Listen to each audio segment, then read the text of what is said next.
All right, a wake-up call to all Americans. A renowned Muslim scholar is pledging her support for the new president-elect, Donald Trump. Dr. Katan Ahmed, writing in an op-ed, and I quote, "I didn't vote for Donald Trump, but now that he will be my president, I stand ready to collaborate with his administration to defeat our shared enemy, Islamism, also known as radical Islam." The author of In the Land of Invisible Women, Dr. Katan Ahmed, joins us now. Doctor, good to have you here. Great to be here. It really was a powerful op-ed that you wrote. And it's not just you. There are other Muslims that are speaking out saying, you know, they are standing by Mr. Trump to fight Islam. Why did you want to write this piece? He's our president, and I think it's very important as a citizen for us to support him. I'm actually invigorated with the possibilities of Trump administration. It's an opportunity for us to take a fresh look at Islamism, the totalitarian ideology that masquerades as Islam, and come up with solutions to defeat it. Have you been criticized for writing that piece? No, not that I'm aware of. So, I mean, General Flynn has been criticized as the new national security advisor for being anti-Islam or Islamophobic. How do you read? He's said some very candid things about the political nature of Islam. How do you read an appointment like that?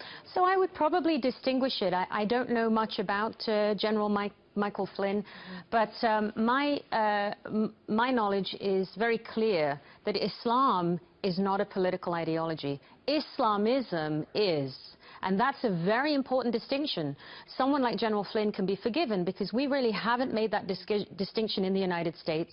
And looking at it with fresh eyes, hopefully with our new president, may give us that opportunity.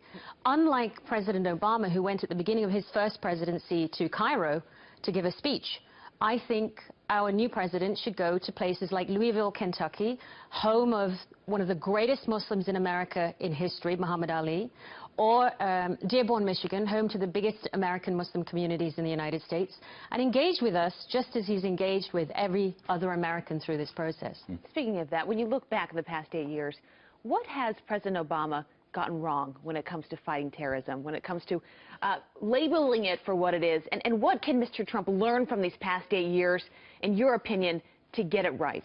So I think one of the chief things that's been very difficult for a Muslim like me, observing Islam but devoted to combating Islamism, is to find a space to talk about this.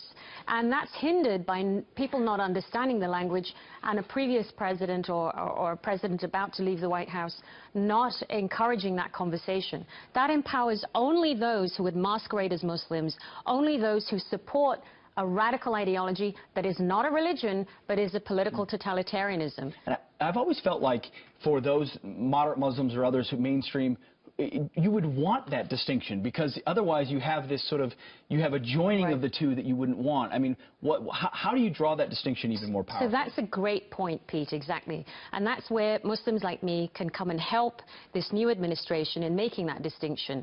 Islam is a very simple faith. The 5 principles: worship, charity, fasting, visiting Mecca if you have the means, believing in one God. That's the sum total of Islam. Sure. Islamism is seeking to overturn the existing world order and is a direct threat to secular liberal democracies everywhere. There's no mistake about that. It's a very big distinction. And what can the Muslim community quickly do to help? We must give the new president a chance. Islam has a tremendous tradition of welcoming a guest. We must allow President Trump to come into our communities and talk to us and have these dialogues and support him in these efforts. Dr. Ahmed, very important message. Thank you very much. My pleasure. For being with us this morning. Thank you so much. You got it.